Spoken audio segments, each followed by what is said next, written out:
ओम नमो भगवते वासुदेवाय। ओम नमो भगवते वासुदेवाय। ओम नमो भगवते वासुदेवाय।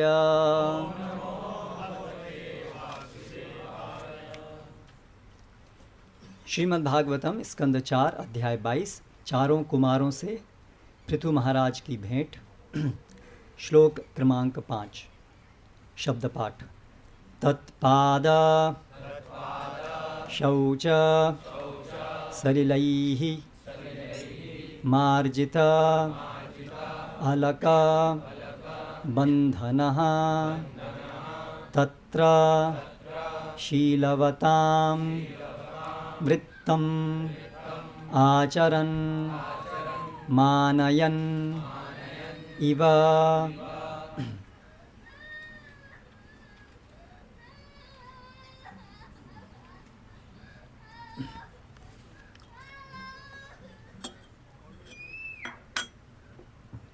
हरे कृष्णा। छोटे बच्चे हैं, उनको प्लीज बाहर ले जाइए, क्लास के समय कुछ डिस्टर्बेंस ना हो। हरे कृष्णा। बाहर छोटे बच्चे पीछे बैठ सकते हैं। बाहर जाने की ज़रूरत नहीं है, पीछे बैठ सकते हैं। अगर वो बच्चे शोर करें तो उनको ले जाएंगे।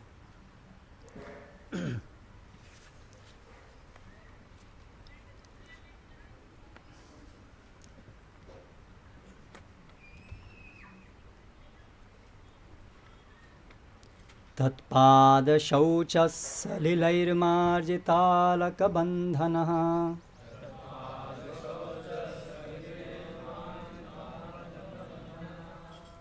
ये दोनों पद एक साथ इसलिए पढ़े क्योंकि इसमें संधि विच्छेद नहीं है, पूरा एक ही शब्द है, इसलिए श्लोक पाठ का सही तरीका यही है। अब उसको अगर समस्या हो रही है तो हम उसको बीच में तोड़ सकते हैं, लेकिन पाठ करने का तरीका ऐसे ही है। तो बोल पा रहे हैं ना? तत्पादशौचसलिलैर्मार्जितालकबन्धनः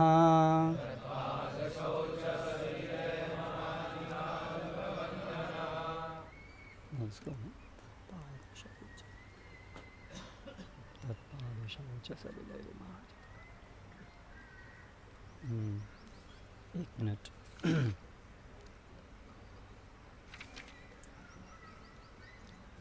तत्पादशौचसलिलैर्मार्जितालकबन्धनः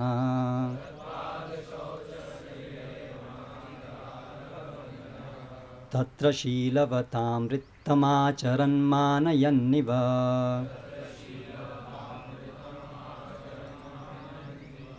तत्पादशौचसलिलैर्मार्जितालकबन्धनः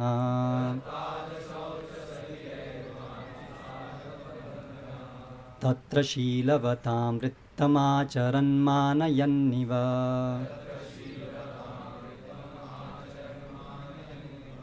तत्पादशौचसलिलैर्मार्जितालकबन्धनः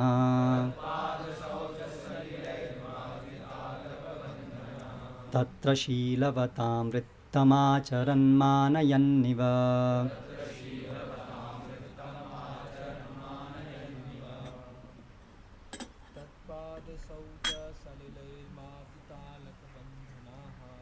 बंधनः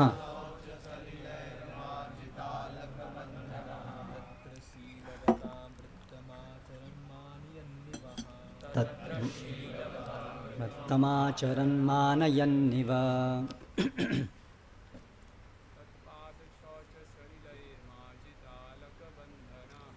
बंधनः, बंधनाः नहीं, बंधनः, बंधनाः नहीं है, बंधनः।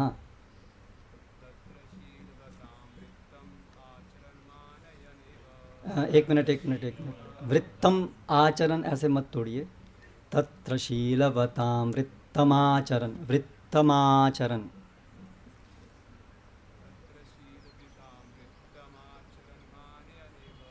तत्र शीलवतां वृत्तमाचरन् मानयन्। वृत्त त दो है ना, इसलिए वहाँ पर थोड़ा जोड़ देंगे तो अपने आप आसानी हो जाएगी आपको। तत्र शीलवतां वृत्तमाचरन् मानयन्निव। ऐसा। और आगे।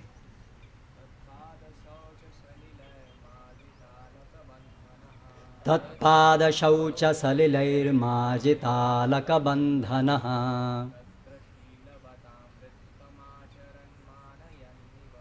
तत्र शीलवतां वृत्तमाचरन्मानयन्निव।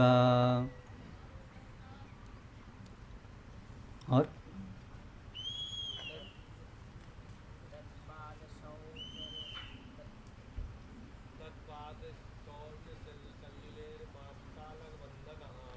तत्पादशौचसलिलैर्मार्जितालकबन्धनः तत्र शीलवतां वृत्तमाचरन्मानयन्निव। माताएं।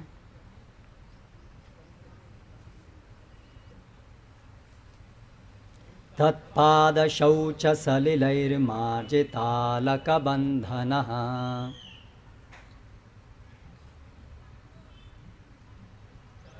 शीलवतां वृत्तमाचरन्मानयन्निव।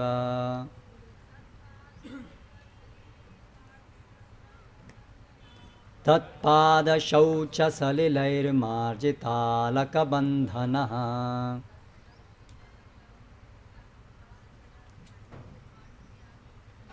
तत्र शीलवतां वृत्तमाचरन्मानयन्निव।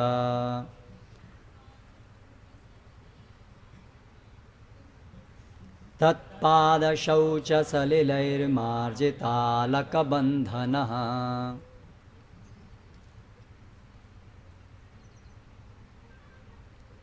तत्र शीलवतां वृत्तमाचरन्मानयन्निव। शब्दार्थ। तत्पाद उनके चरण कमल, शौच धुला, सलिलैः जल से, मार्जित छिड़का गया, अलक बाल, बंधनः जुड़ा, राशि, तत्र वहाँ, शीलवताम सम्मानित पुरुषों के, वृत्तम आचरण, आचरण आचरण करते हुए, मानयन अभ्यास करते हुए, इव सदृश। अनुवाद एवं तात्पर्य द्वारा कृष्ण कृपा मूर्ति श्री श्रीमद् अभय चरणारविंद भक्तिवेदांत स्वामी श्रील प्रभुपाद। तत्पश्चात राजा ने कुमारों के चरण कमलों के धोए हुए जल को लेकर अपने बालों पर छिड़का। ऐसे शिष्ट आचरण से राजा ने आदर्श पुरुष की तरह यह प्रदर्शित किया कि आध्यात्मिक दृष्टि से उन्नत व्यक्ति का किस प्रकार सम्मान करना चाहिए। तात्पर्य। श्री चैतन्य महाप्रभु ने कहा है, आपनी आचरी प्रभु जीवे रे शिखाए। यह सर्वविदित है कि श्री चैतन्य महाप्रभु ने आचार्य के रूप में जो शिक्षा दी उसे वे अपने जीवन में उतारते थे। यद्यपि अनेक महापुरुषों ने उन्हें श्री कृष्ण के अवतार के रूप में पहचान लिया था, किंतु जब वे भक्त के रूप में उन्हें उपदेश देते थे वे कभी भी अवतारी कहलाना पसंद नहीं करते थे। अवतार कहलाना पसंद नहीं करते। भले ही कोई श्री कृष्ण का अवतार या भगवान का शक्त्यावेश अवतार हो, किंतु उसे इसको विज्ञापित नहीं करना चाहिए कि वह अवतार है। लोग स्वयं ही कालक्रम में सच्चाई जान लेंगे। पृथु महाराज आदर्श वैष्णव राजा थे, अतः वे अपने निजी आचरण से दूसरों को सिखाना चाहते थे कि कुमारों के समान महापुरुषों का किस प्रकार स्वागत सत्कार करना चाहिए। यह वैदिक प्रथा है कि जब कोई साधु पुरुष किसी के घर आए तो वह चरण पखार कर चरणोदक को अपने तथा परिवार के व्यक्तियों के सिर के ऊपर छिड़के। पृथु महाराज ने ऐसा किया क्योंकि वे जनता के आदर्श शिक्षक थे। ओम ज्ञानतिमिरान्धस्य ज्ञानञ्जनशलाकया चक्षुरुन्मीलितं येन तस्मै श्रीगुरवे नमः। श्रीचैतन्यमनोभीष्टं स्थापितं येन भूतले स्वयं रूपकदा मह्यं ददाति स्वपदान्तिकं। वन्देऽहं श्रीगुरो श्रीयुतपदकमलं श्रीगुरून् वैष्णवांश्च। श्रीरूपं साग्रजातं सहगणरघुनाथान्वितं तं सजीवं साद्वैतं सावधूतं परिजनसहितं कृष्णचैतन्यदेवं श्रीराधाकृष्णपादान् सहगणललिता श्रीविशाखान्वितांश्च। जय श्रीकृष्णचैतन्य प्रभु नित्यानंद श्री अद्वैत गदाधर श्रीवासादि गौरभक्तवृंद। हरे कृष्ण कृष्ण कृष्ण हरे हरे, हरे राम राम राम हरे हरे। तत्पादशौचसलिलैर्मार्जितालकबन्धनः तत्र शीलवतामृतमाचरन् मानयन्निव। हम यहाँ पर वृत्तांत पढ़ रहे हैं जिसमें पृथु महाराज ने किस प्रकार चतुष्कुमारों का स्वागत किया, सत्कार किया, उसका वर्णन है। श्रील प्रभुपाद इस तात्पर्य में जिस विषय वस्तु के ऊपर विशेष बल दे रहे हैं वो ये है कि कैसे महाराज पृथु ने एक आदर्श शिक्षक के रूप में अपने आचरण से सिखाया। और यहाँ पर तात्पर्य में वो चैतन्य महाप्रभु को उद्धृत कर रहे हैं इसी संदर्भ में कि कैसे चैतन्य महाप्रभु ने भी उसी प्रकार से अपने आचरण से भक्ति सिखाई। आपनी आचरी प्रभु जीवेरे सिखाए, अपने आचरण से प्रभु ने जीवों को सिखाया।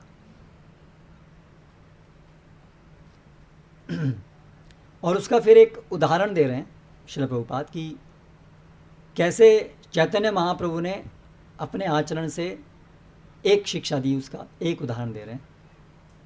क्या उदाहरण यहाँ पर दिया है तात्पर्य में? चैतन्य महाप्रभु ने क्या अपने उदाहरण से सिखाया?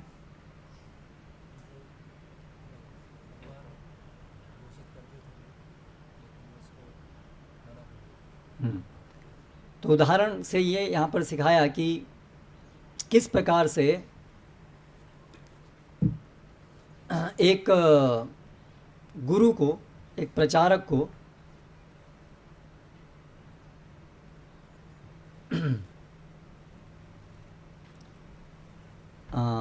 भले ही वो भगवान से विशेष शक्ति प्रदत्त क्यों ना हो, उसे अपना विज्ञापन नहीं करना चाहिए।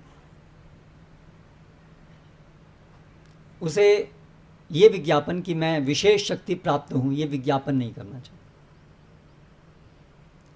काल क्रम में लोग अपने आप समझेंगे कि हाँ ये विशेष शक्ति प्राप्त हैं, क्योंकि अन्यथा झूठे लोग भी ऐसी नकल करके अपने को महान घोषित करने लगेंगे।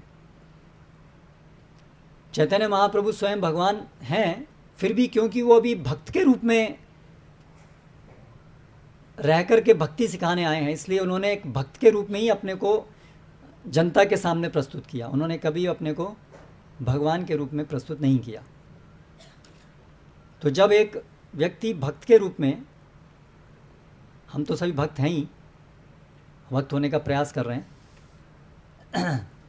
लेकिन यदि भगवान भी आते हैं तो अपने आचरण से कैसे इस भौतिक जगत में हमें रहना चाहिए, कार्य करना चाहिए, वो सिखाते हैं। हम देखते हैं भगवान श्री राम के चरित्र के अंतर्गत कि कैसे उन्होंने भी अपने आचरण से सिखाया कि एक राजा को कैसे कार्य करना चाहिए, एक पुत्र को किस प्रकार से आचरण करना चाहिए अपने पिता के प्रति, माता के प्रति।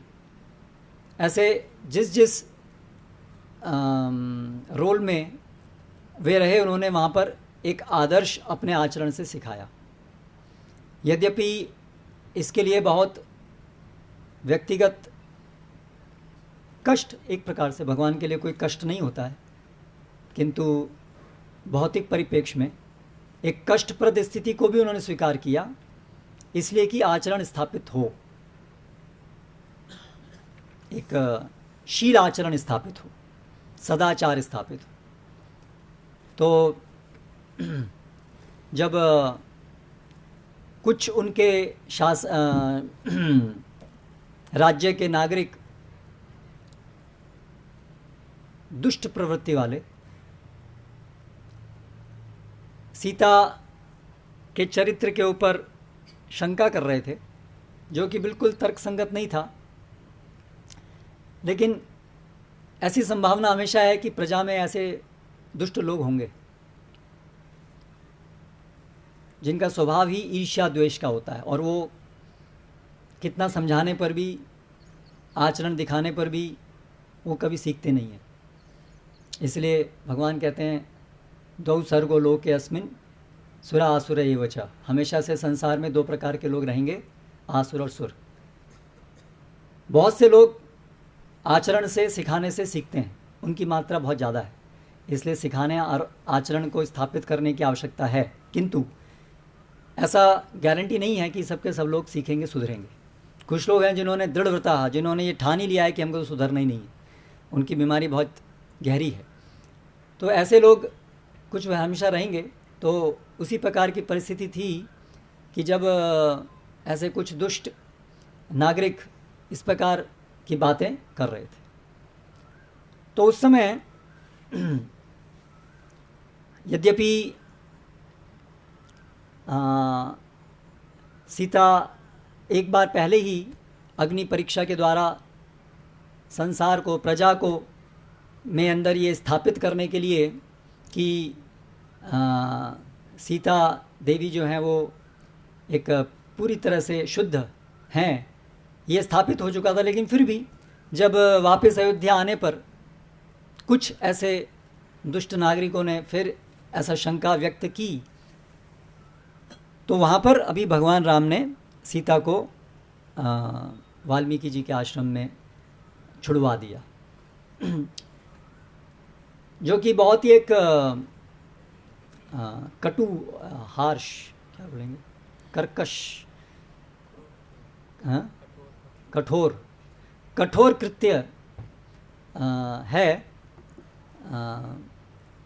बहुत ही स्वयं उनके लिए और सभी अयोध्या वासियों के लिए, सीता मैया के लिए। लेकिन एक राजा को और ब्राह्मण को, विशेष रूप से जो समाज के जो दो ये वर्ग हैं, ये नेता हैं पूरे समाज के, इसलिए उनको समाज शिक्षा के लिए ऐसे कठोर, अपने लिए कठोर, जिसमें अपना बहुत खुद को कष्ट लेना पड़े, ऐसे कार्य भी उनको करने पड़ते हैं। और हम वैदिक संस्कृति के इतिहास में ऐसे अनेक उदाहरण देखते हैं। शिवी महाराज का उदाहरण देखते हैं, जिन्होंने अपने ही अंगों को दे दिया। इस सब से हम क्या सीखते हैं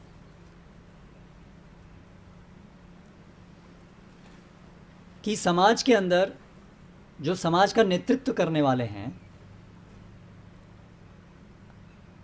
उनका आचरण बहुत महत्वपूर्ण है समाज में क्या सही है क्या गलत है उसको स्थापित करने के लिए। इसलिए भगवान भगवद गीता में भी इस बात की पुष्टि करते हैं, यत यदाचरति श्रेष्ठस तत्तदेवे तुरोजना सयत प्रमाणम कुरुते लोकस्तदनुवर्तते। जो भी श्रेष्ठ पुरुष, जो भी जो नेतृत्व कर रहे हैं, वो जो कार्य करते हैं उसको सामान्य प्रजा सभी पालन करती है। शिक्षण के लिए दोनों चीज़ जरूरी हैं, बोलना और आचरण से दिखाना, दोनों चीज़ों का महत्व है।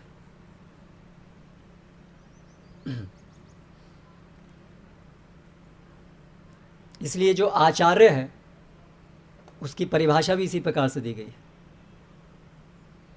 जो शास्त्र में क्या दिया है वो सिखाता है, वो बताता है,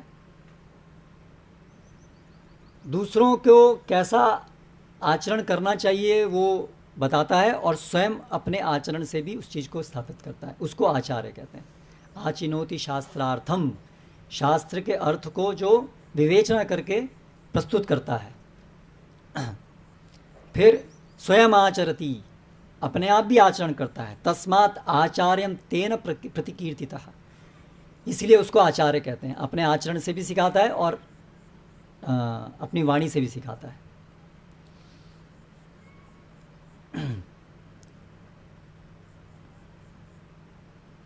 श्रील प्रभुपाद विशेष रूप से चाहते थे कि इस्कॉन की स्थापना हो, समाज में एक आदर्श ब्राह्मण वर्ग स्थापित करने के लिए जो अपनी वाणी से और अपने आचरण से शिक्षा दे सकें।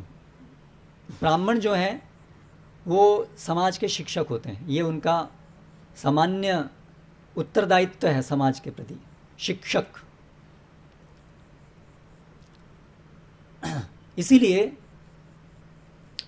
उनका जो आचरण है, चरित्र, व्यवहार, ये सभी आदर्श होना चाहिए। जैसे समुद्र में जब जहाज़ चलते हैं तो लाइट हाउसेस होते हैं, जो तट होते हैं वहाँ पर, जो सभी जितने भी जहाज़ पानी में हैं उनको मार्गदर्शन दिखाते हैं कि कहाँ कहाँ है, उनको जाना कहाँ है, ज़मीन कहाँ पर है ना? क्यों? आप तो सत्येंद्र व्यास, आप तो मर्चेंट नेवी में हैं, तो वो इस चीज़ को व्यक्तिगत रूप से अनुभव किए होंगे कि कैसे ये महत्वपूर्ण है। तो उसी प्रकार से जो समाज के अंदर जो ब्राह्मण हैं, सन्यासी हैं, ये उसी प्रकार लाइट हाउस का कार्य करते हैं पूरे समाज के लिए। उनके आचरण को देख करके आज सभी लोग एक तो सीखते हैं कि आचरण कैसे करना चाहिए, अलग अलग परिस्थिति में क्या करना चाहिए, और दूसरा उनके द्वारा सभी को एक प्रेरणा और उत्साह मिलता है कि ये हमारा गंतव्य है। उनको अपने गंतव्य का बोध होता है कि ये है आदर्श, हम अभी यहाँ हैं और हमें उनका अनुसरण करना है और इस प्रकार से आगे जाना है। तो श्रील प्रभुपाद की ये एक प्रमुख कारण था इस्कॉन को स्थापित करने के पीछे, कि इस्कॉन के माध्यम से मनुष्य समाज में एक ऐसा आदर्श ब्राह्मण वर्ग स्थापित हो। क्योंकि श्रील प्रभुपाद ये देख रहे थे कि आज जो मनुष्य समाज है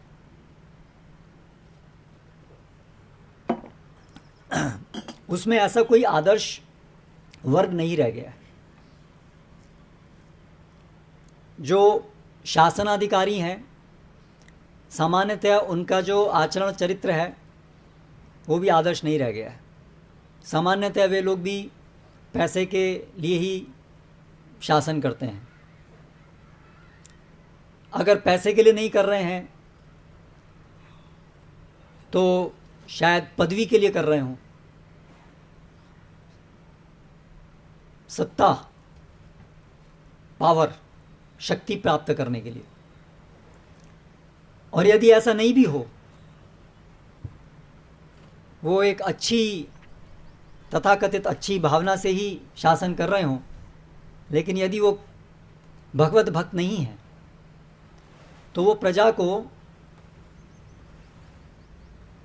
भगवान की तरफ नहीं ले जा सकते। इसलिए वो वास्तव में नेतृत्व करने योग्य नहीं है।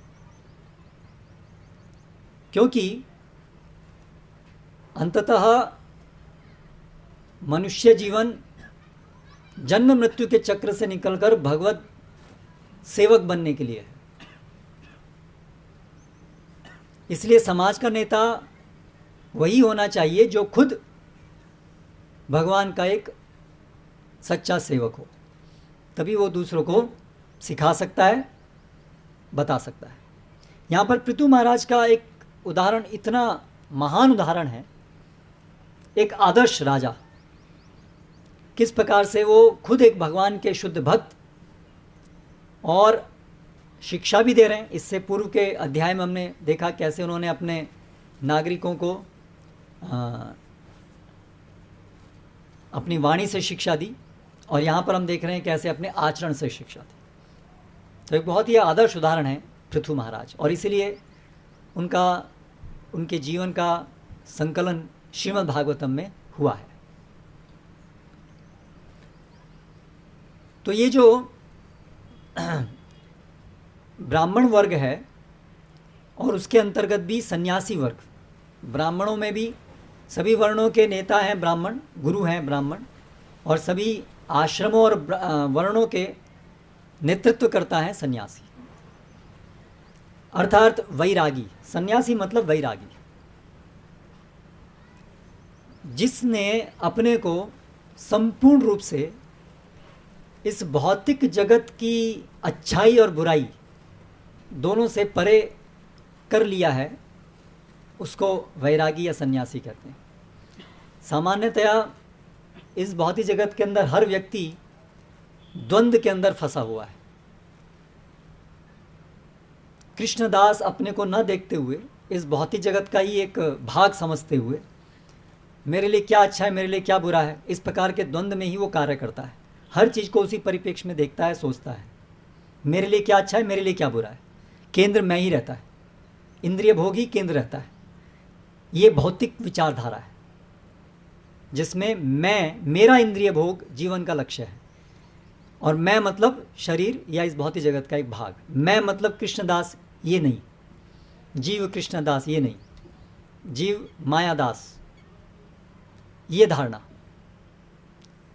तो सन्यासी मतलब जिसने आंतरिक और बाह्य रूप दोनों से अपने को इस धरातल से उठा करके जो आत्मा का स्वरूप है कृष्ण सेवा, उसमें अपने को स्थापित किया है, उसको सन्यासी कहते हैं। तो जो मंदिरों में रहने वाले जो ब्रह्मचारी हैं, नैष्ठिक ब्रह्मचारी, वे लोग भी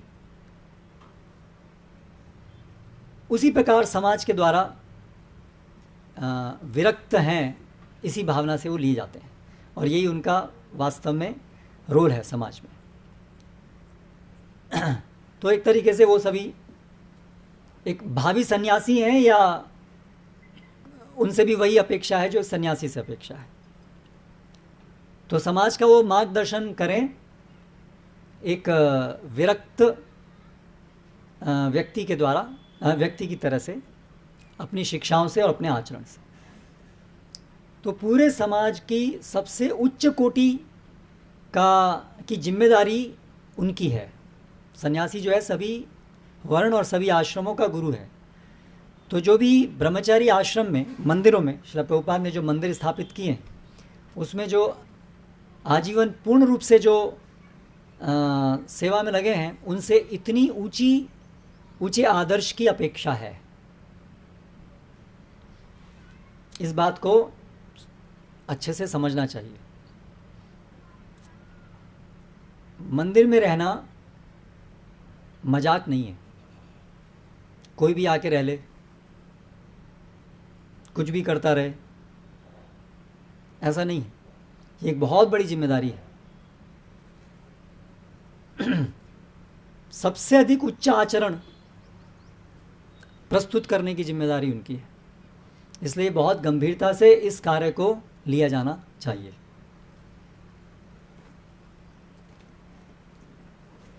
शास्त्रों की अच्छी समझ उनको होनी चाहिए। सर्वप्रथम तो कृष्ण भगवान हैं, हम उनके दास हैं, इसकी समझ होनी चाहिए, और इसको कैसे अलग अलग परिस्थिति में व्यवहृत करना है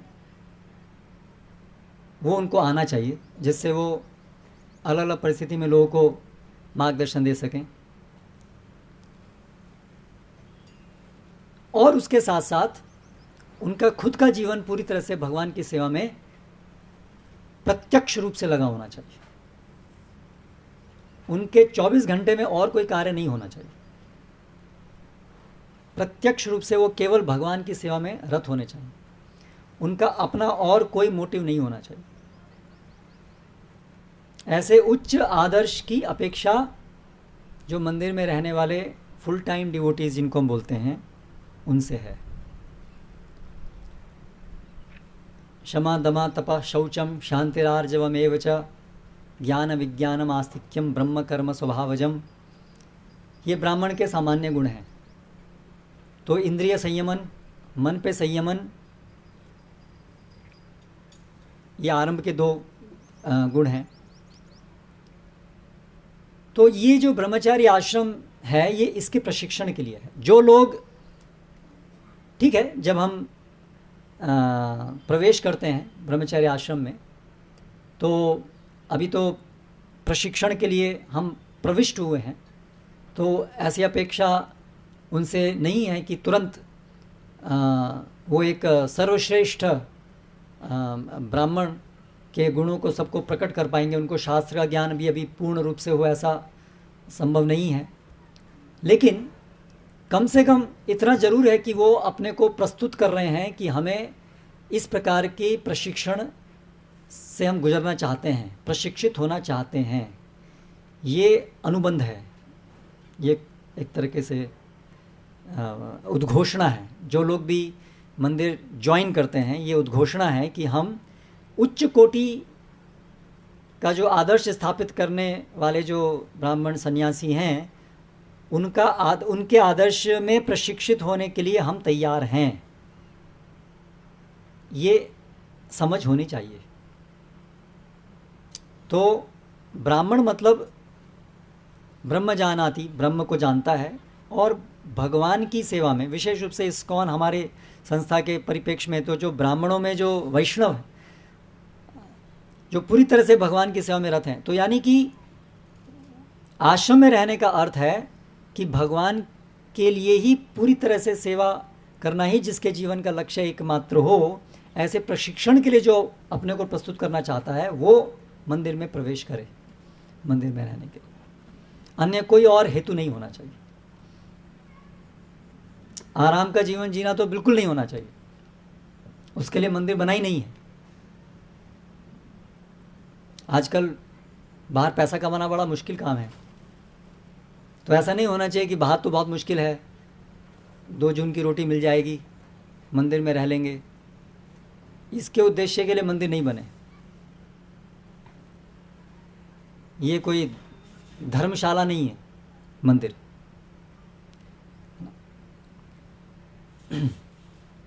तो जो भी मंदिर में प्रवेश कर रहे हैं वो इसके लिए तैयार होने चाहिए, और जो मंदिर में प्रशिक्षण दे रहे हैं उनको ये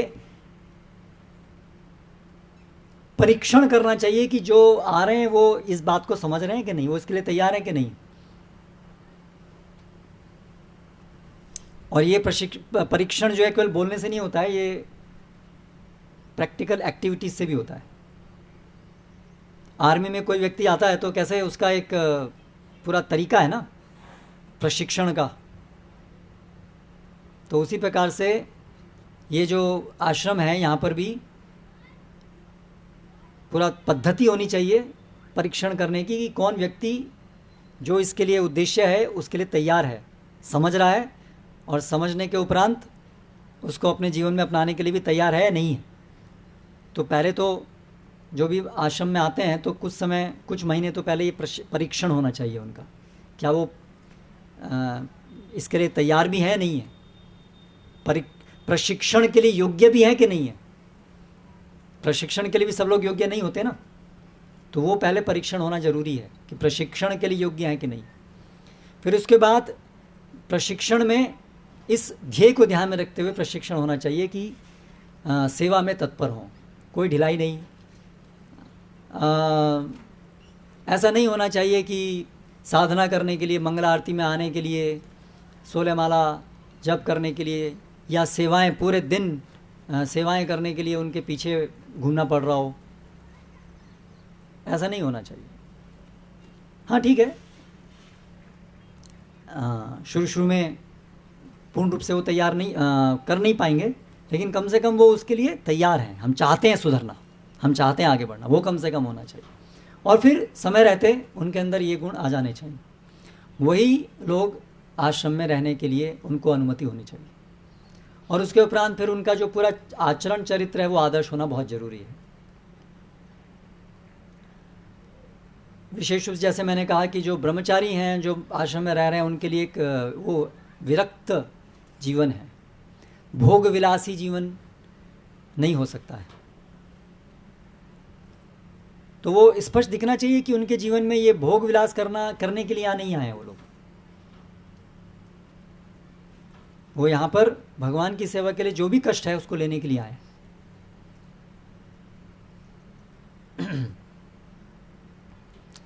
शहर में प्रचार करने के लिए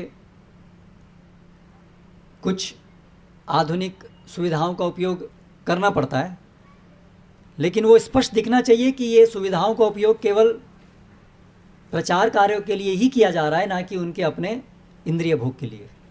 ये चीज़ बहुत स्पष्ट दिखनी चाहिए, प्रतीत होनी चाहिए। सन्यासी अल्प छिद्र सर्वलोक गाय। चैतन्य महाप्रभु बताएं कि सन्यासी के थोड़ा सा भी त्रुटि सब लोग उसकी भर्त्सना करते हैं। तो इसलिए आश्रम में जो लोग रह रहे हैं उनका आचरण चरित्र ऐसा होना चाहिए कि उसमें कोई शंका भी किसी के उत्पन्न ना हो,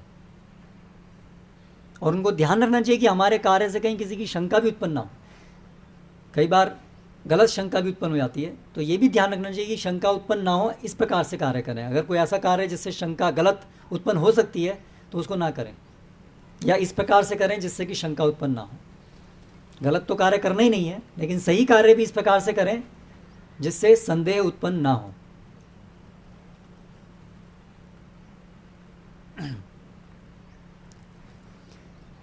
यहाँ पर हम चैतन्य चैतामृत के अंदर एक बड़ा उदाहरण देखते हैं कि कैसे चैतन्य महाप्रभु ने, जो एक सन्यासी थे उनके अनुयायी छोटा हरिदास, कैसे उनके एक लगभग उनकी कोई काम वासना को लेकर के कोई त्रुटि थी ही नहीं, बहुत एक आभास था केवल, लेकिन उस आभास के कारण ही इन्होंने उनको अपने संग से त्याग दिया। ये स्थापित करने के लिए कि एक सन्यासी के लिए एक इंद्रिय भोग की दृष्टि से किसी स्त्री से क्या विचार करना भी जघन्य अपराध है। ये सिखाने के लिए उन्होंने ऐसा किया। तो ये सब शिक्षाएं जो हैं वो हमें अपने जीवन में उतारनी चाहिए। ये केवल वहाँ पुस्तकों में लिखी नहीं है, वो आचरण में लाने के लिए है। तो कहने का तात्पर्य ये है कि यहाँ पर जो इस श्लोक से हम एक महत्वपूर्ण चीज़ जो सीख रहे हैं, हमसे क्या आचरण अपेक्षित है। अगर हम नेतृत्व कर रहे हैं तो हमसे वो क्या आचरण अपेक्षित है वो हमें ज्ञात होना चाहिए, और उसके अनुसार हम प्रतिज्ञाबद्ध होने चाहिए उसे करने के लिए। अगर हम उसे नहीं कर पा रहे हैं तो हमें उस रोल में नहीं रहना चाहिए, नहीं तो समाज में बहुत उत्पात मचता है। जिनसे जो आचरण अपेक्षित है शास्त्र के अनुसार, वो आचरण यदि वो नहीं करेंगे तो समाज में उत्पात मचता है। अगर कोई व्यक्ति नेतृत्व नहीं कर रहा है, मतलब किसी उससे वो उस स्तर की अपेक्षा नहीं है और वो कार्य करता है, तो वो इतना बड़ा अपराध नहीं है।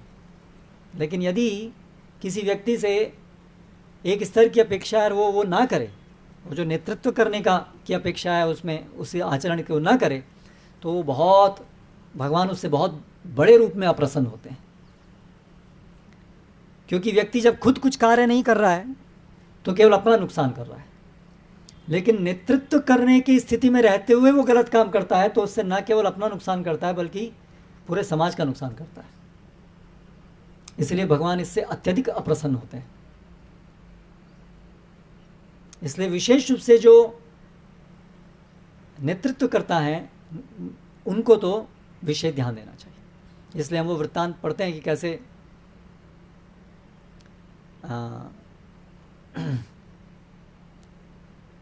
एक गुरु और उसने कैसे गलत प्रचार किया और उसको किस प्रकार से एक बहुत अधम योनि प्राप्त हुई।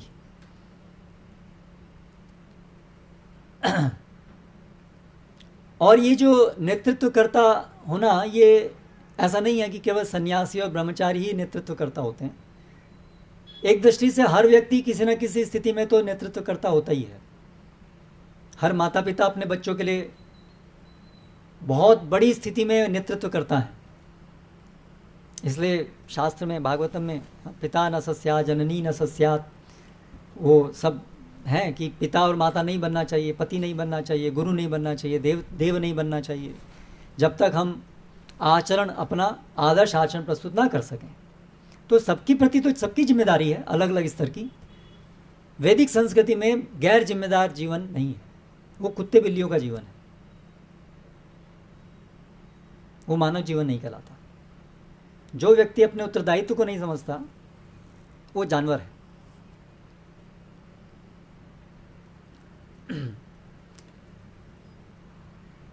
तो ये एक महत्वपूर्ण चीज़ है जो यहाँ पर हमें समझनी है। दूसरी एक चीज़ है कि अभी यहाँ पर हम, पृथु महाराज हमें अपने आचरण से क्या सिखा रहे हैं। एक तो ये बात कि आचरण से सिखाना चाहिए, अभी दूसरी बात है कि वो अपने आचरण से यहाँ क्या सिखा रहे हैं। तो चतुष कुमार जब आए तो उन्होंने किस प्रकार से उनका सत्कार किया, ये चीज़ यहाँ सिखा रहे हैं। जब हमारे बड़े विशेष रूप से आध्यात्मिक दृष्टि से जो उन्नत हैं हमसे, उनका हमारे जीवन में क्या स्थान होना चाहिए, ये एक बड़ी महत्वपूर्ण शिक्षा हमें पृथु महाराज अपने उदाहरण से सिखा रहे हैं। इसके पहले के श्लोकों में हमने देखा, जैसे ही चतुष कुमार उनकी सभा में उपस्थित हुए, वो राजा हैं लेकिन फिर भी अपने स्थान से उठ गए। राजा, उसके अंदर, उसके पास बहुत शक्ति होती है, शासकीय शक्ति होती है, उसकी बड़ी सेना होती है, लेकिन वो राजा हमेशा अपने को जो ब्राह्मण है उनका दास के रूप में देखता है और कार्य करता है। चैतन्य चेतानंद में वृत्तांत आता है कि महाराज प्रतापरुद्र, जो उत्कल प्रांत के, उस समय का उत्कल प्रांत, उसके पूरे के राजा थे, वो जब पुरी में होते थे, जगन्नाथपुरी में, तो उनके जो पुजारी थे ब्राह्मण काशी मिश्र, उनके प्रतिदिन सायंकाल उनके घर में जाके उनके चरण संवाहन करते थे, पैर दबाते थे उनके। ये है वैदिक संस्कृति।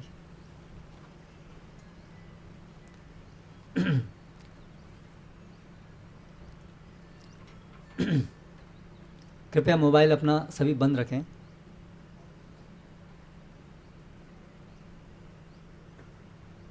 तो हमें ये पता होना चाहिए कि हम बहुत नीचे हैं। कल भी हम इस बात के ऊपर कुछ चर्चा किए थे, उसी को थोड़ा आगे बढ़ाते हुए, दूसरों, अपने से बड़ों का सम्मान करने के लिए पहले ये जरूरी है कि हमें अपने से बड़े कुछ दिखें। आजकल की सबसे बड़ी समस्या है कि हमें अपने से बड़ा कोई दिखता नहीं है, इसलिए कोई किसी का सम्मान नहीं करता है। वर्तमान समाज के ये बहुत बड़ी एक कमी है कि ऐसा प्रशिक्षण है, ऐसी धारणा है सब जगह फैली हुई कि हर व्यक्ति अपने को सर्वश्रेष्ठ मानता है, उसे अपने से बड़ा कोई दिखता नहीं। बच्चे होते हैं, उन्हें अपने से बड़ा कोई नहीं दिखता है। हर व्यक्ति की यही कहानी है, क्योंकि हर व्यक्ति अपने को सबसे बड़ा बनाने के चक्कर में है, और हम सबसे बड़े बन सकते हैं और हम सबसे बड़े इसलिए हैं, ये सब चीज़ें चलती हैं। इससे व्यक्ति अपना जीवन भी बर्बाद करता है और पूरा समाज भी अधोगति की तरफ जाता है, क्योंकि समाज में, सृष्टि के नियम में ऊंच नीच है, सब समान नहीं हैं, नहीं थे, नहीं हो सकते हैं। आजकल के लोगों के लिए बड़ी बुरी खबर है। ये चीज़ लोग नहीं सुनना चाहते। आजकल बड़ा बोलबाला है कि सब समान हैं, इसीलिए ये बड़ों को सम्मान देना ये आज गायब हो गया है। ये गलत धारणा से कि सब समान हैं या अभी नहीं है तो बन सकते हैं। और इस बात को बोलना या सुनना कि सब समान नहीं हो सकते, ऐसा लगता है शोषण करने वाली बात है। ये तो इसको शोषण से उसकी वो की जाती है, समानता की जाती है कि ऐसा सोचना, ऐसा बोलना कि सब समान नहीं है, मतलब एक व्यक्ति दूसरे का शोषण करना चाहता है। क्योंकि ये धारणा बनाई है कि अगर ऊंच नीच है तो उससे शोषण होगा। ये धारणा है, ऊंच नीच है तो शोषण होगा। ऊंचा व्यक्ति हमेशा नीचे का शोषण करेगा ही करेगा। क्या यह तथ्य है? इस बात को समझने की जरूरत है। वास्तविकता क्या है जो हम शास्त्रों से जानते हैं? अहम सर्वस्य प्रभव मत्त सर्वम प्रवर्तते। भगवान श्री कृष्ण उद्घोषणा करते हैं, मैं सभी चीज का उद्गम हूं। मत्तः परतरम नान्यत, मेरे से ऊपर कोई नहीं, यानी बाकी सब मेरे से नीचे। तो ऊंच नीच हो गई। ये सृष्टि का, ये जगत का नियम है कि ऊंच नीच है, क्योंकि एकल ईश्वर कृष्ण आर सब भृत्य। ईश्वर एक ही है, श्री कृष्ण, और बाकी सब सेवक हैं। इसलिए समान होना, समान बनना या समान हो सकना, ये सब केवल भ्रम है, क्योंकि हम ईश्वर नहीं हैं और ईश्वर कोई तो है। तो इतना स्पष्ट है ये चीज़, इसमें कोई बहुत बड़े तार्किक विवेचना की जरूरत नहीं है। हम ईश्वर नहीं हैं। ईश्वर मतलब नियंत्रण करता, हम नियंत्रित हैं। इसको समझने में कितने पैसे की बुद्धि चाहिए। लेकिन आजकल इस तथ्य को समझना, स्वीकार करना बड़ा मुश्किल है, क्योंकि नास्तिकतावाद का प्रचार है। हम सब भगवान बन सकते हैं, या हम सब परम है, या कोई भगवान नहीं, है ना। इसलिए ये विचार आता है, ये समान बनना है, सबको समान। यहीं से वो नास्तिकता जरूरी है उसके लिए। अगर हम ये कह रहे हैं कि सब समान हैं, इसका मतलब कोई भगवान नहीं है। अगर आप उसको गहराई में उसकी विवेचना करेंगे, ये उससे से संबंधित है। सब समान है मतलब कोई भगवान, क्योंकि यदि कोई भगवान है तो इसका मतलब सब समान नहीं है, कोई तो एक ऊपर है। ठीक है, कोई एक ऊपर है, बाकी सब समान है, ऐसा हो सकता है क्या? बस एक ऊपर है, बाकी सब समान है। जब वो एक ऊपर है तो वो डिसाइड करेगा ना कि आप बाकी सब समान है कि नहीं। फिर आप कैसे डिसाइड करेंगे? अगर कोई एक ऊपर है आपसे, तो फिर आप कैसे डिसाइड करेंगे सब समान है कि नहीं है? इसका निर्णय आप लेंगे कि जो आपके ऊपर है वो लेगा? फिर जो ऊपर है वो लेगा। यहीं से सारी बात पलट जाती है। इसलिए वैदिक संस्कृति में और आज की आधुनिक आसुरी नास्तिक सभ्यता में यही बड़ा पार्थक्य है। जहाँ हमने स्वीकार किया कि भगवान एक है और हम उनके अंडर में हैं, वहाँ से हर चीज़ सीधी आती है। और जहाँ पर ये भ्रांत धारणा है, वहाँ हर चीज़ उल्टी आती है। और आजकल का समाज उल्टा सीधा इसलिए है क्योंकि ये जो आधारभूत तथ्य है वो स्पष्ट नहीं है कि भगवान हैं, हम सब उनके अधीन हैं, हम सब उनके अधीन हैं।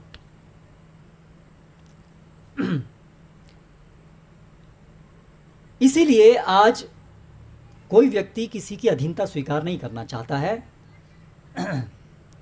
और हम जब अभी भक्ति में प्रयास कर रहे हैं प्रगति करने का, तो हम भी इसी भ्रांत धारणा में रहे आए हैं, शायद कई जन्मों से। क्योंकि कलयुग में हमने कई जन्म लिए हों, तो बहुत समय से हम ऐसी ही गलत धारणा में रह कर आए हों, और उसी प्रकार की बड़ी बलिष्ठ गलत धारणा अभी भी हमारे अंदर हो, इसकी बहुत संभावनाएं हैं। इसीलिए हम देखते हैं कि भक्तिमय जीवन में आने के बाद भी आध्यात्मिक दृष्टि में हमसे कोई बड़े हैं, हम नीचे हैं, ये समझ नहीं आता है जल्दी से। इसलिए गुरु हम स्वीकार नहीं करना चाहते हैं, कर नहीं सकते हैं, या हम कहते हैं कि हमें दिखते नहीं हैं। कई लोग बोलते हैं क्या करें, आजकल गुरु ही नहीं दिखते हैं, कोई गुरु है ही नहीं कोई। क्यों नहीं दिखते हैं? क्यों नहीं? क्योंकि हमें अपने से बड़ा कोई दिखता ही नहीं है। आध्यात्मिक दृष्टि से हमें अपने से बुद्धिमान, अपने से बड़ा कोई दिखता ही नहीं है। हर व्यक्ति अपने को सुप्रीम कोर्ट का जज बनाए रखे हुए है, chief justice of the world. तो भक्ति के मार्ग में जो हम लोग साधक हैं, हमारे लिए भी ये बहुत एक बड़ी चुनौती हो सकती है, ये गलत धारणा। तो जो हमने यहाँ देखा सम्मान देने की बात, तो जो गुरु हैं, गुरुगण हैं, पहले तो ये देखना कि गुरुगण हैं, कल हम इस पे चर्चा कर रहे थे। उसका संवैधानिक गुण है, कौन हमसे अग्रज हैं, जो भगवान की सेवा में अधिक तत्पर हैं, वो हमसे अधिक उन्नत हैं। ये एक संवैधानिक गुण है, स्वरूप लक्षण, जिसके आधार पर हमें समझना चाहिए कि हमसे अग्रज कौन है। अन्य गुण जो हैं वो और भी बहुत सारे गुण हैं, शास्त्रों में देखते हैं, पर ये सबसे केंद्रीय गुण है।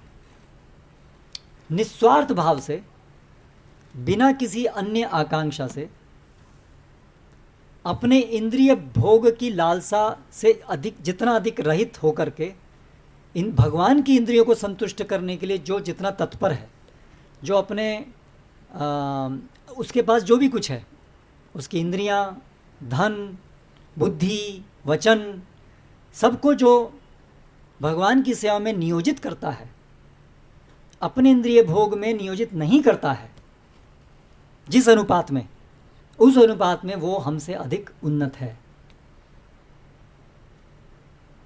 ऐसा नहीं जिसको ज़्यादा श्लोक याद है वो ज़्यादा उन्नत है, वो जरूरी नहीं है, वो संवैधानिक गुण नहीं है।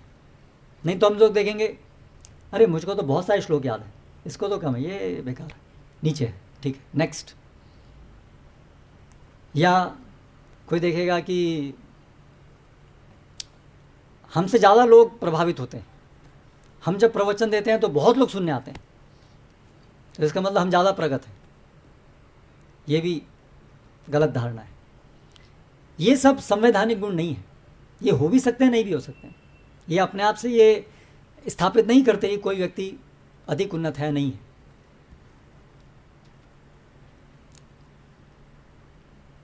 कोई बहुत सुंदर गाता है, या कोई बहुत बुद्धिमान है, कोई बहुत अच्छे से मैनेजमेंट करता है, बहुत अच्छे से फेस्टिवल्स को ऑर्गेनाइज करता है, या माताओं में कोई बहुत सुंदर माला बनाता है, ये सब इंगित नहीं करता कि कौन कितना बड़ा भक्त है, या कौन कितने समय से दीक्षित है। ये भी एक बड़ी भूल धारणा है ना। आपकी दीक्षा कब हुई? मैं आपसे 2 दिन पहले दीक्षा हुई हमारी। हम आपसे ज़्यादा सीनियर हैं। फिर एक है उम्र, तुम तो कल के हो, हम तो इतने पुराने, हम तो इतने, हमारी उम्र इतनी है।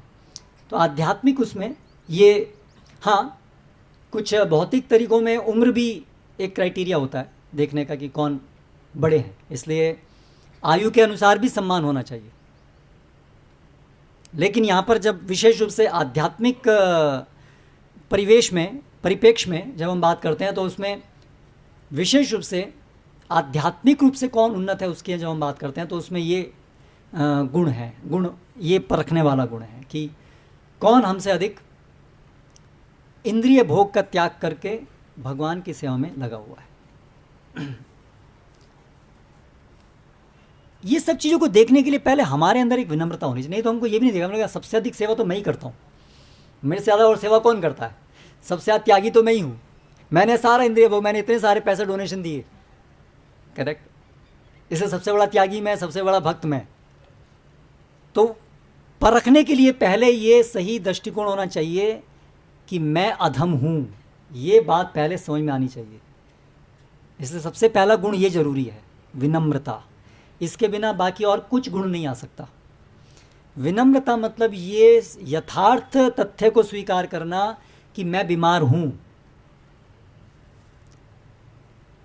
मेरा भगवान के साथ में मेरा कोई संबंध नहीं है, मैं सब भूल चुका हूँ। हमारे अंदर क्या कोई हृदय के अंदर विचार नहीं है, इच्छा नहीं है भगवान की सेवा करने की, भगवान के बारे में विचार नहीं है। हम तो बहुत ही जगत के बारे में विचार करते हैं, अपने बारे में विचार करते रहते हैं हमेशा, है ना। ये दिखना चाहिए कि मेरी स्थिति बहुत खतरनाक है, मैं जन्म मृत्यु के चक्र में फंसा हुआ हूँ, मेरा चित्त हमेशा इस भौतिक जगत में लगा रहता है, अपने ही बारे में सोचता रहता हूँ मैं, तो मेरी स्थिति बहुत भयावह है। मेरा मरण आज हो जाए तो मैं तो पता नहीं मनुष्य ही बनूंगा कि नहीं बनूंगा, इतनी भयावह स्थिति मेरी है। ये हमें पहले समझ में आना चाहिए। प्रिकैरियस कंडीशन, हमारी स्थिति बहुत खतरनाक है, अच्छी स्थिति में नहीं है हम लोग, हम भगवान से बहुत दूर हैं, ये पहले समझ में आना चाहिए। इसलिए मुझे ज़रूरत है, एक अग्रणी व्यक्ति की शरण ग्रहण करने की ज़रूरत है, नितांत ज़रूरत है, अर्जेंसी है। ये चीज़ पहले समझ में आनी चाहिए। ये पहला गुण है। जिसको ये कि मेरी स्थिति बहुत ख़राब है यही समझ में नहीं आ रहा, उसको बोलते हैं पागल। पागल खाने में जितने लोग होते हैं वो अपने को पागल नहीं समझते हैं, उसी को पागल कहते हैं। तो जो व्यक्ति ये नहीं समझता है कि मेरी स्थिति बहुत खतरनाक है, मैं इस कर्म फल के जो सागर है उसमें डूब रहा हूँ और मैं अक्षम हूँ, अपने बलबूते पे मैं कुछ नहीं कर सकता हूँ, और मेरी स्थिति, मैं कभी भी मर सकता हूँ और मरने के बाद मेरा क्या होगा मुझे कुछ नहीं पता, क्योंकि मेरी स्थिति, मैं भगवान से बहुत दूर हूँ। ये बोध सबको होना बहुत ज़रूरी है। ये इसको कहेंगे कि वो कम से कम पागल नहीं है, मिनिमम ये कंडीशन तो होनी चाहिए।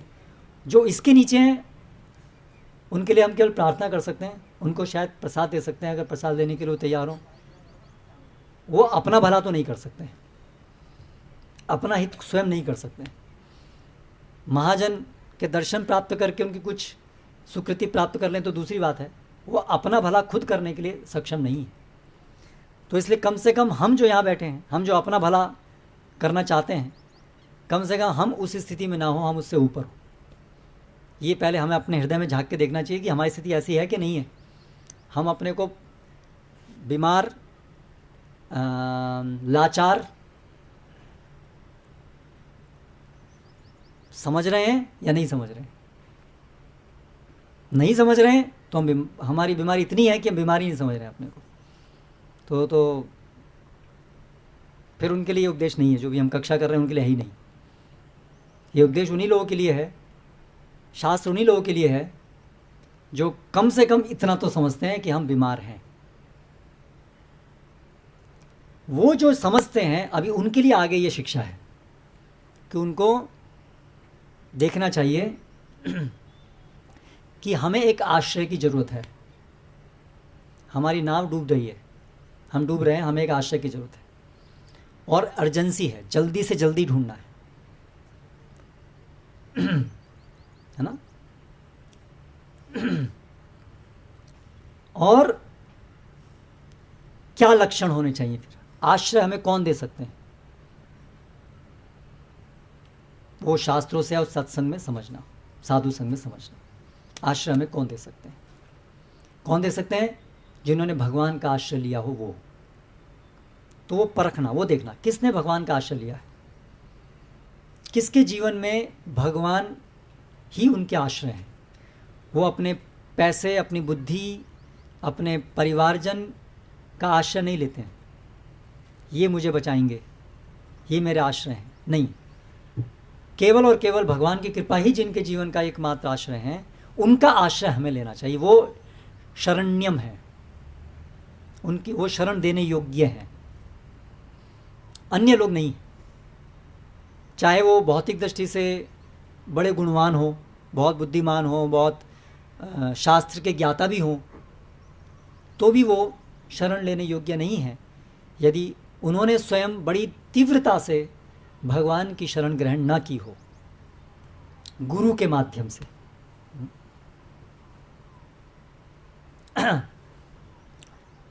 फिर जब हमें ऐसे व्यक्ति मिल जाएं तो बहुत गंभीरता से उनके चरण पकड़ लेने चाहिए।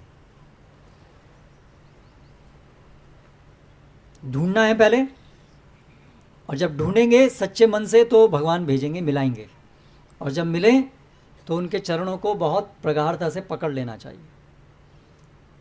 तो यहाँ पर जो सम्मान करने की बात है, जो ऐसे आचार्य हैं, जो गुरु हैं, जो हमें इस भवसागर से निकाल सकते हैं, उनके चरणों को पकड़ना। अब चरणों को पकड़ने का अर्थ क्या है?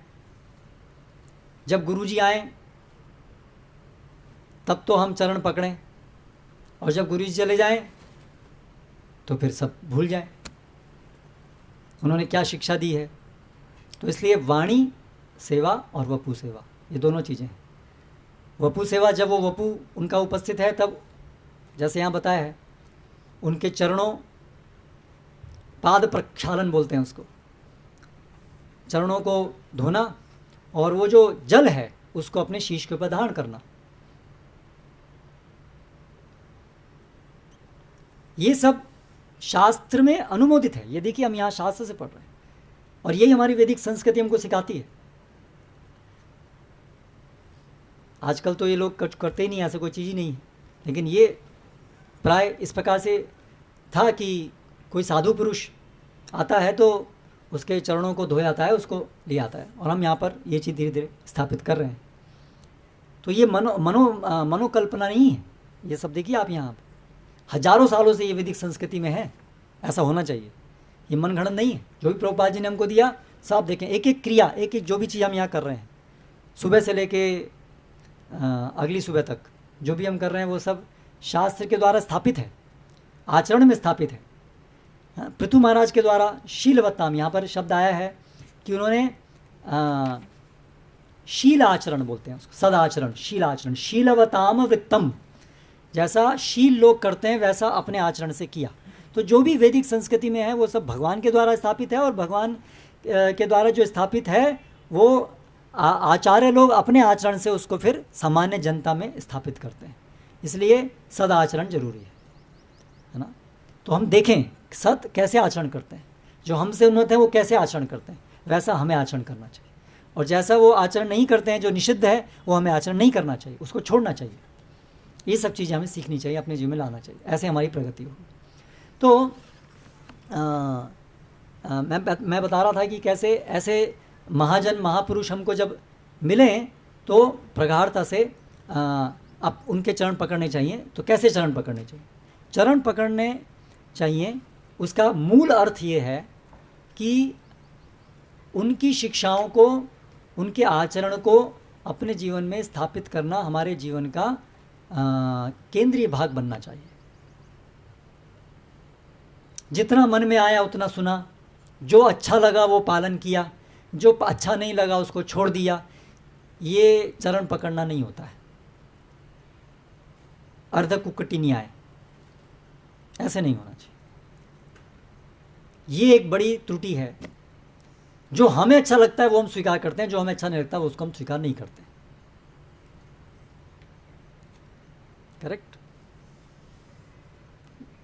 जहां हमें लगता है कि ये गुरुजी जो हैं वो कड़वी बात बोलेंगे तो हम फिर, या हमारे गुरु, आध्यात्मिक गुरु, जब हमें लगता है कि अभी ऐसी कोई चीज़ हमें निर्देश दे रहे हैं जो हमें कड़वी लग रही है, हम उसको पालन करने में मन हमारा विरोध कर रहा है, तो फिर धीरे धीरे क्या होता है कि हम ऐसे गुरुजनों से डिस्टेंस बना लेते हैं, अपनी दूरी बना लेते हैं उनसे। ये एक सामान्यतः देखी जाने वाली चीज़ है।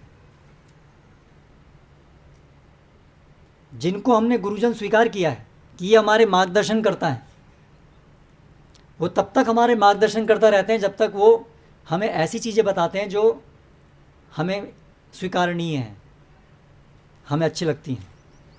और अगर वो ऐसा निर्देश हमें देते हैं जो शास्त्र के अनुसार है, लेकिन हमें अच्छा नहीं लगता है, तो फिर हम ऐसे गुरुजनों से अपने को दूर बनाते हैं। इस प्रकार की चीज़ हमें आती है। तो सही और गलत की पहचान कैसे करें? अगर जो हमारे गुरुजन हैं वो हमें जो बोल रहे हैं वो अगर हमें गलत लग रही है तो हम क्या करें? क्योंकि ये एक सामान्य परिस्थिति बनती है जिसमें एक शिष्य या एक अनुयायी अपने को अपने गुरुजनों से दूर कर लेता है। Common scenario. जो भी हमारे अधिकारी गण हैं जिनसे हम मार्गदर्शन ले रहे हैं, उनकी कोई शिक्षा, उनकी कोई बात, एक तो है कि हमें अच्छी नहीं लग रही है, बस हमें अच्छा नहीं लगा, ऐसा क्यों किया उन्होंने, बस अच्छा नहीं, ख़त्म बात। अभी हम उनसे मिलने नहीं जाते, उनसे बात नहीं करते, उनसे पूछते नहीं, उनके लेक्चर नहीं सुनते, उनसे बस डिस्टेंस बना लिया। एक तो ये चीज़ है, बस हमें अच्छा नहीं लगा। तो क्या ये आचरण सही है एक शिष्य का, अनुयायी का? हमें अच्छा नहीं लगा तो फिर तो यही है कि भले ही आप उनको गुरुजी बोल रहे थे, लेकिन वास्तव में कौन गुरुजी था, कौन शिष्य था, ये सोचना पड़ेगा। शायद उल्टा था कि हम सोच रहे थे कि वो शिष्य है और हम गुरुजी हैं। जैसे प्रभुपाद बोलते हैं ना कि लोग बोलते हैं गॉड, पर वो गॉड को ट्रीट करते हैं एज डॉग। तो ऐसे ही बहुत सारे शिष्य गुरु को शिष्य मानते हैं और अपने को गुरु मानते हैं। इसलिए बोलते हैं गुरुजी आपको ऐसा करना चाहिए, आपने ऐसा क्यों किया, आपको ऐसा नहीं बोलना चाहिए था, आपको ऐसा नहीं बताना चाहिए था, आपको हम ऐसे शिक्षा देनी चाहिए थी, आपने ऐसा क्यों नहीं किया। वो अपने गुरु के गुरु बनते हैं, तो वो समझे ही नहीं है कि शिष्य का अर्थ क्या है। तो ये एक बहुत कॉमन प्रॉब्लम है हम लोगों के अंदर कि हम अपने गुरु का गुरु बनना चाहते हैं, शिष्य कोई नहीं बनना चाहता, सब गुरु बनना चाहते हैं। समस्या ये है। तो परीक्षण कहाँ होता है? जब तक गुरुजी हमारे शिष्य बने रहते हैं तब तक हम परोक्ष रूप से उनके शिष्य बने रहते हैं। जहाँ गुरु गुरु पद स्वीकार करते हैं वहाँ पर फिर सच्चाई बाहर आ जाती है। वहाँ पर फिर हम ऐसे गुरु का त्याग कर देते हैं, क्योंकि वो हमें लगता है कि अभी ये हमारे शिष्य नहीं रहे, अभी हमारी बात नहीं सुन रहे हैं, इसलिए हम उनका परित्याग कर देते हैं।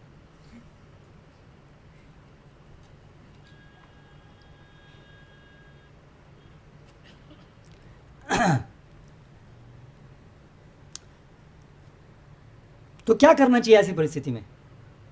यदि हमारे जो वरिष्ठ हैं, हमारे जो मार्गदर्शन करता हैं, उनकी कोई चीज़ हमें नहीं समझ में आ रही, नहीं जच रही, तो क्या करना चाहिए? तो क्या करना चाहिए? सर्वप्रथम तो दिमाग के अंदर पहले ये सोचना चाहिए कि संभावना अधिक यही है कि मैं गलत समझ रहा हूँ, मैं नहीं समझ पा रहा हूँ, क्योंकि मैं अधीन हूँ, वो मुझसे वरिष्ठ हैं, वो मुझसे अधिक अच्छा जानते हैं सही क्या है गलत क्या है। अगर ऐसा नहीं था तो फिर आपने अपने को उनके अधीन रखा ही क्यों? वो तो फिर ढोंग हो गया, आपको ऐसा करना ही नहीं चाहिए था। या कोई बोलेगा कि हमने तो नहीं रखा, हमारे गुरुजी ने हमको बोल दिया कि भाई आप इनके अंडर में सेवा करो, बाकी मैं तो डे वन से यही सोचा था कि मैं इनके अंडर में काम नहीं करूं। फिर क्या करेंगे?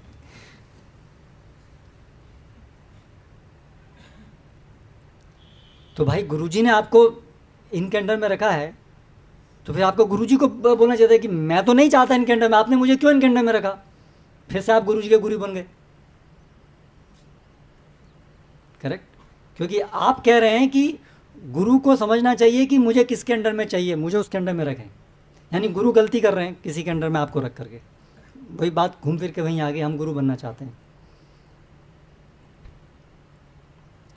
तो अगर हम ये समझ रहे हैं कि जो हमारे गुरु हैं उन्होंने हमें एक मार्गदर्शन देने वाले के अंदर रखा है, तो हमें उस लिंक को समझना चाहिए। और उसके अंतर्गत फिर कम से कम पहले अगर कोई वरिष्ठ हैं, उनकी बात हमें नहीं तुरंत समझ में आ रही है, तो पहले मन के अंदर ये विचार आना चाहिए कि मेरी आध्यात्मिक कमी के कारण अपरिपक्वता के कारण मुझे ये चीज़ समझ में नहीं आ रही है, तो मुझे समझने का प्रयास करना है। लेकिन हमारा रिएक्शन क्या होता है? सबसे पहले बेकार, गलत, हम बन गए सुप्रीम जज, chief justice of the world, ये हम करते हैं। ऐसा नहीं होना चाहिए, उससे हम अपने पैर पे कुल्हाड़ी मारते हैं। तो पहले ये दृष्टिकोण ये होना चाहिए कि मैं नहीं समझ पा रहा हूँ, ठीक है, उसको समझने का प्रयास करेंगे। समझने का प्रयास करना ज़रूरी है, ऐसा नहीं कि नहीं समझ में आया उसको छोड़ दें, छोड़ नहीं सकते हैं, क्योंकि हमें उसका पालन करना है ना। तो इससे ये बात नहीं है कि आपको समझ में आए नहीं आए, आप उसको समझ पा रहे हैं उसका कारण क्या, लेकिन बस आपको करना है। अंधविश्वास करने की बात नहीं हो रही है, सही विश्वास करने की, लेकिन विश्वास तो होना चाहिए, लेकिन सही होना चाहिए, उसकी पद्धति होनी चाहिए। ना अंधविश्वास करना है, ना अपरिपक्वता से त्याग करना है ना। तो फिर पहले तो विनम्रता से उन्हीं के सम्मुख जा कर के प्रश्न करना चाहिए कि ये चीज़ हमें समझाएं, हमें नहीं समझ में आ रही है, कि ऐसा क्यों आपने कहा, ऐसा आप क्यों कर रहे हैं, इसमें इसका क्या कारण है, ये तो शास्त्र के अनुसार हमें नहीं समझ में आ रहा है, या जो भी है। तो पहले तो विनम्रता से उन्हीं से ही हम पूछें कि ऐसा क्यों, ठीक है। तो हो सकता है, संभावना है कि वो आपको समझाए और आपको समझ में आए। और हमेशा से ये धारणा तो होनी चाहिए कि हम नीचे हैं, वो हमसे अधिक ऊपर हैं, तो समझने का ये मनोधारणा होगी तो कुछ समझ में भी आएगा। अगर ये मनोधारणा नहीं है तो समझाने पर भी समझ में नहीं आएगा, ऐसा भी हो सकता है। लेकिन मान लीजिए आप ऐसी धारणा से, अपने अंदर जितनी आपकी समझ है उससे आप ऐसी धारणा से व्यक्त कर रहे हैं, प्रस्तुत हो रहे हैं कि हम समझना चाहते हैं, वास्तव में समझना चाहते हैं, समझने का प्रयास कर रहे हैं विनम्रता से, लेकिन फिर भी आपको उनकी बात समझ नहीं आ रही है, आपको लग रहा है नहीं ये तो सही नहीं है, तो फिर क्या करना चाहिए? फिर क्या करना चाहिए ऐसी परिस्थिति में? फिर क्या होता है, फिर दोबारा से होता है कि अरे ठीक है वो बेकार है, वो सब छोड़ा, हम निर्णय फिर अपना ले लेते हैं। तो नहीं, वो बहुत बड़ी भूल होगी। हमें फिर उस परिस्थिति में, ठीक है, हमें संशय हो रहा है कि नहीं, हम समझाने पर भी हम नहीं समझ पा रहे हैं, और वो चीज़ इतनी गंभीर चीज़ है कि वो हमारे जीवन के लिए बड़ी महत्वपूर्ण है, उसको समझे बिना हम आगे नहीं बढ़ पाएंगे, तो फिर उसका निदान होना ज़रूरी है। लेकिन कैसे हो? तो फिर हम क्या करते हैं, दूसरा कि हम अपने अड़ोस पड़ोस में जो हमारे समकक्ष, हमारे से नीचे हैं, हम उनसे बातचीत करना शुरू करते हैं। अरे देखो उन्होंने ऐसा कर दिया, अरे देखो ऐसा कर दिया, क्या किया, ऐसा हो गया, ये हो गया, हाँ। और जो दूसरा है वो भी हमारे जैसे ही है या हमसे भी नीचे है, तो बोलता हाँ हाँ अरे बेकार आदमी है, हाँ तू भी ऐसा सकता है ना, हाँ सही बात, कंबाइंड दोनों, कन्फर्म्ड।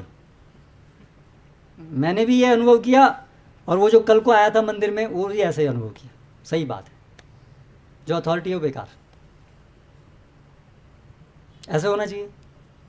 तो हमें, अगर हमारे अथॉरिटी हैं वो सही या गलत हैं, अगर संशय दूर करना है तो किसके पास जाना चाहिए? जो कम से कम उन अथॉरिटी के समकक्ष आध्यात्मिक दृष्टि से हो वहाँ जाना चाहिए, या उनसे जो और आगे हैं उनके पास जाना चाहिए? जो हमारे जैसे हैं, हमसे नीचे हैं, उनसे परामर्श करके क्या फ़ायदा होगा? हमें क्या मार्गदर्शन? वहाँ सही गलत को कौन, वहाँ फिर से वही बात हो गई कि हमने ऐसे व्यक्ति को जज बना दिया जिसके लिए हम जज हैं। तो बात वही घूम फिर के वही आ गई, हम गुरु हैं। इस बात से पीछा छोड़ना बड़ा मुश्किल है कि हम गुरु हैं। अंततः ये चीज़, शिष्य होना बड़ा मुश्किल है, बात यही है। तो ऐसी परिस्थिति में हमें उनके भी और जो वरिष्ठ हैं, उनसे भी जो और उत्तम हैं, या उनके जो समकक्ष हैं, उनसे जाके परामर्श करना चाहिए। मैं इस बात को समझ नहीं पा रहा हूँ, वो मुझे समझा रहे हैं लेकिन मुझे ये बात समझ में नहीं आ रही है। तो ठीक है, फिर वो समझाएं, और उनसे आप, वो तो एक और व्यक्ति हो गए, दूसरे एक थर्ड व्यक्ति हो गए, और वो जो उस परिस्थिति में भी नहीं है, तो उनके परामर्श को हमें इस प्रकार स्वीकार करना चाहिए। फिर इस तरीके से धीरे धीरे हमें समझने का प्रयास करें। क्या, अपना जज खुद नहीं बनना चाहिए। इसको कहते हैं सम्मान देना। ये भक्ति मार्ग में प्रगति करने के लिए बहुत ज़रूरी है। तो ये जो सम्मान देना है वो केवल चरणों को बाहर से धोने तक ही सीमित नहीं होना चाहिए, ये अंतःकरण में इस प्रकार से, इस समझ से भी अंदर ग्रहण होना चाहिए। ये सम्मान देने का अर्थ है। उनकी बातों को सुनना, उनके अनुसार चलना, ये प्राथमिक है सम्मान देने का अर्थ। हरे कृष्णा। यहाँ पर आज इस कक्षा को समाप्त करते हैं। कोई प्रश्न अगर किसी का है, एक आध तो ले सकते हैं, ले सकते हैं।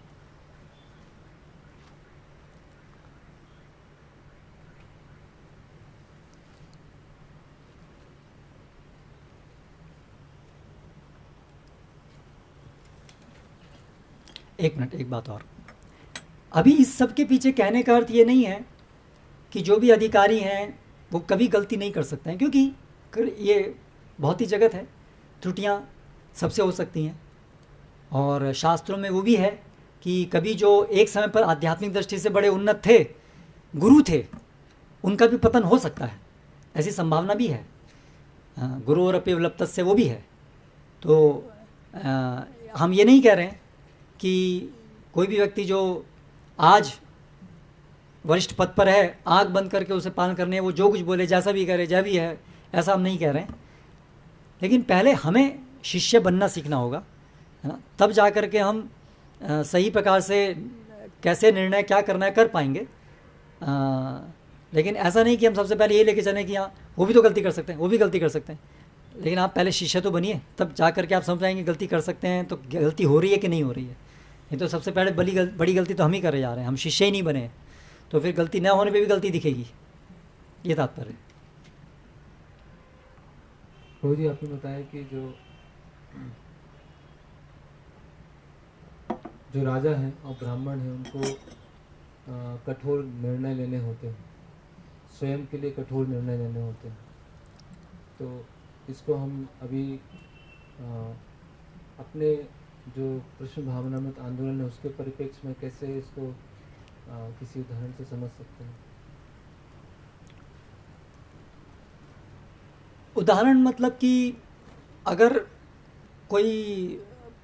हम कोई मंदिर के अध्यक्ष हैं मान लीजिए, और कुछ ऐसी परिस्थिति बनती दिख रही है या संशय है कि ऐसा करने पर लोग उसको गलत समझ लेंगे, तो वो हमेशा हमें सचेत रहना चाहिए कि हमारा ये एक्शन या हमारी ये बात, हमारी वाणी, हमारे शब्द, इसको गलत तरीके से भी लिया जा सकता है।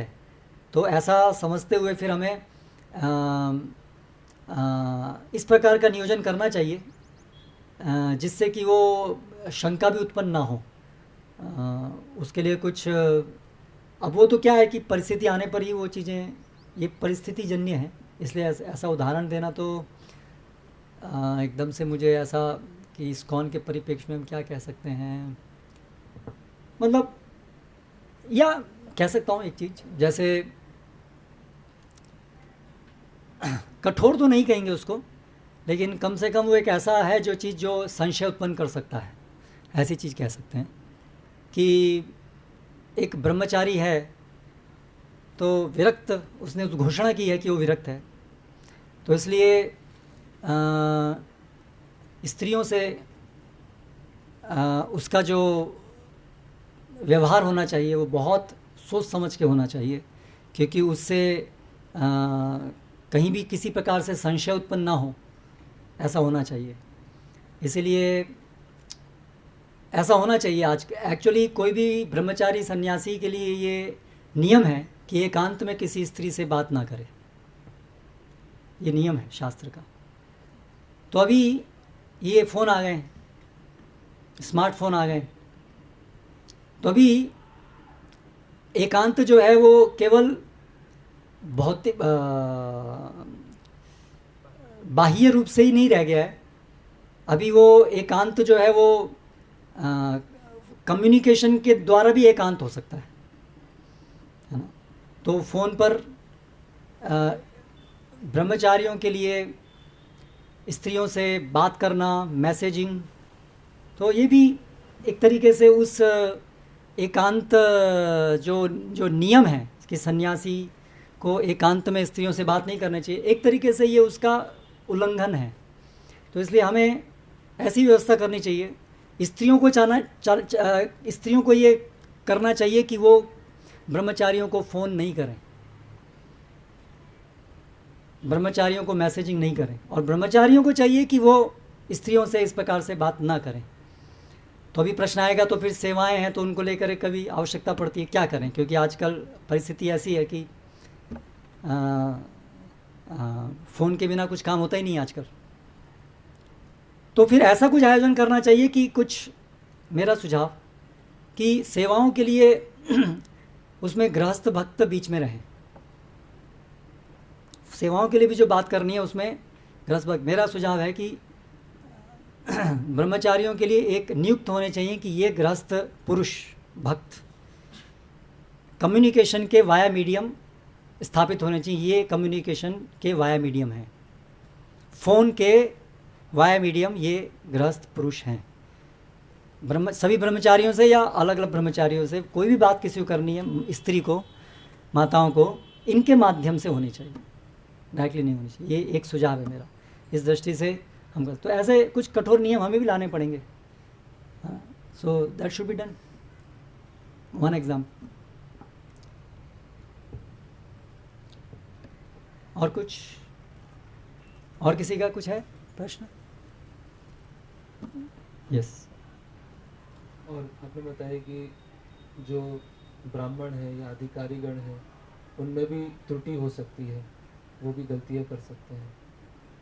अगर हमें ऐसा प्रतीत हो रहा है कि जो ब्राह्मण है या अधिकारीगण उनमें त्रुटि है और उसको हमने विनम्रता से प्रस्तुत किया और उसको हमने जानने का प्रयास किया, उसके बाद हम इस निष्कर्ष पर आए अन्य भक्तों के साथ लेकर कि त्रुटि है, अन्य वरिष्ठ वरिष्ठ अपने समकक्ष नहीं, तो हमारी फिर ऐसा हो सकता है कि हमारी श्रद्धा हिल सकती है। हमें ऐसा भी लग सकता है कि हम जो गाइडेंस ले रहे हैं या जिनको हम इस तरह से उन्नत देख रहे हैं, तो हमारी फिर भक्ति के प्रति या भक्ति की प्रोसेस के प्रति हमारी खुद की श्रद्धा हिल सकती है। तो फिर हम हो सकता है सबसे डिस्टेंस मेंटेन कर लें कि अभी तो कलयुग में कुछ हो ही नहीं सकता है, तो इस मानसिकता से कैसे निकलेंगे? तो इसके लिए भी कुछ परिपक्वता की आवश्यकता है कि एक संसार में सभी लोग आदर्श ही होंगे या हो सकते हैं, ऐसी कल्पना करना या ऐसी हठ करना कि ऐसा ही होना चाहिए तभी हम उत्साहित रहेंगे, तो वो भी तो एक अनरियलिस्टिक होप, क्या बोलेंगे उसको, अनरियलिस्टिक, वो वास्तविक नहीं है ऐसा होना कि सब लोग आइडियल होंगे। तो कई बार भक्त लोग इससे ही परेशान होते हैं कि वो ये सोचते हैं कि इस मंदिर के प्रांगण के अंदर जो है वो सब परमहंस होने चाहिए, अगर हैं तो हम भक्ति करेंगे, और अगर परमहंस से एक डिग्री नीचे हुए तो मतलब सब बेकार है फिर। तो ये भी एक अपरिपक्वता है, हमेशा से ऊंच नीच रहेगी, तो ऊंच है तो नीच भी है ना, तो अलग अलग स्तर पे लोग रहेंगे। तो इसलिए दुर्भाग्य है वो अवस्था जिसमें कि जो पहले अग्रणी थे, जो पहले अच्छे से स्थित थे, अगर वो किसी कारणवश, क्योंकि माया बहुत जटिल है, इसलिए ऐसा नहीं होना चाहिए कि हमें उन व्यक्ति के प्रति घृणा हो जानी चाहिए, क्योंकि वो व्यक्ति जो एक बार गंभीरता से जो प्रयास कर रहे थे, है ना, तो माया से लड़ाई है, लड़ाई में कभी कभी हार भी जाते हैं, लेकिन ये जो भक्त कभी हारते भी हैं, तो शास्त्रों में बताया है कि उनकी जो हार है वो एक सामान्य व्यक्ति की हार, माया के द्वारा हार के समान नहीं होती है, क्योंकि वो भगवान की भक्ति की हैं, इसलिए भगवान के संरक्षण में तो रहते हैं। इसलिए हमें उनसे घृणा नहीं होनी चाहिए, घृणा तो किसी से नहीं होनी चाहिए, हृदय के अंदर उनका समान होना चाहिए कि ठीक है, परिस्थितिवश मायावश वो अभी वर्तमान समय में है, लेकिन शास्त्र में निर्देश है कि वो तुरंत वापस आएंगे, भगवान को तुरंत उनकी सहायता करेंगे और वापस आएंगे। तो इसलिए हाँ, घृणा नहीं होनी चाहिए, लेकिन अगर कोई वर्तमान समय में अच्छी आध्यात्मिक स्थिति में नहीं है तो हम उनसे निर्देश नहीं ले सकते हैं, लेकिन घृणा नहीं करनी चाहिए। लेकिन उसका अर्थ ये भी नहीं है कि हम अन्य फिर और कहीं पे मार्गदर्शन ना लें, क्योंकि ठीक है लड़ाई चल रही है, लड़ाई में कुछ लोग घायल हो गए, है ना, उसका अर्थ ये नहीं कि सभी घायल हो गए, है ना, जो और अभी हैं जो घायल नहीं, उनकी शरण लें, और हो सकता है कि कल को उठ करके वो घायल हो सकते हैं, ऐसा कोई भी कहीं पर भी कोई गारंटी नहीं है, लेकिन ऐसा भी नहीं है कि कोई भी ऐसा है ही नहीं, ऐसे भी लोग हैं जो पूरी तरह से ऐसी स्थिति में चले गए जो उस घायल होने की स्थिति से ही बाहर हैं, जो पूरी तरह से शुद्ध हुए हैं, ऐसे उदाहरण हैं। तो अगर हमारे जीवन में ऐसा एक भी व्यक्ति हमें दिखता है इस संसार में तो हमारे लिए पर्याप्त है ना, और वर्तमान में ऐसा कोई आसपास में नहीं है तो शिला प्रभुपाद की पुस्तकें तो हमेशा हमारे साथ हैं, प्रभुपाद हैं, लेकिन ऐसा भी नहीं सोचना है कि बस प्रभुपाद की पुस्तक ही काफ़ी है, बस अभी और नहीं चाहिए कोई, वो भी गलत हो जाएगा। क्योंकि प्रभुपाद की पुस्तकों के साथ साथ व्यक्तिगत उदाहरण भी बहुत ज़रूरी है ना। तो अगर उदाहरण कोई नहीं है, वास्तव में हम ऐसी परिस्थिति में हैं, तो फिर भी हमें आशा छोड़ने की ज़रूरत नहीं है, क्योंकि प्रभुपाद जी हैं। लेकिन वो अपने आप में आदर्श स्थिति नहीं है कि प्रभुपाद, हमें व्यक्तिगत उदाहरण भी चाहिए, तो उनके लिए भी खोजना चाहिए, उनका भी संग लेना चाहिए। तो हतोत्साहित होने की ज़रूरत नहीं है, ये माया से लड़ाई है, हम सभी लड़ रहे हैं। कुछ लोग घायल होंगे, कुछ लोग निकलेंगे, लेकिन कुछ लोग हैं जो आगे बढ़ रहे हैं, उनकी शरण ग्रहण करनी चाहिए। हरे कृष्णा। श्रील प्रभुपाद की जय।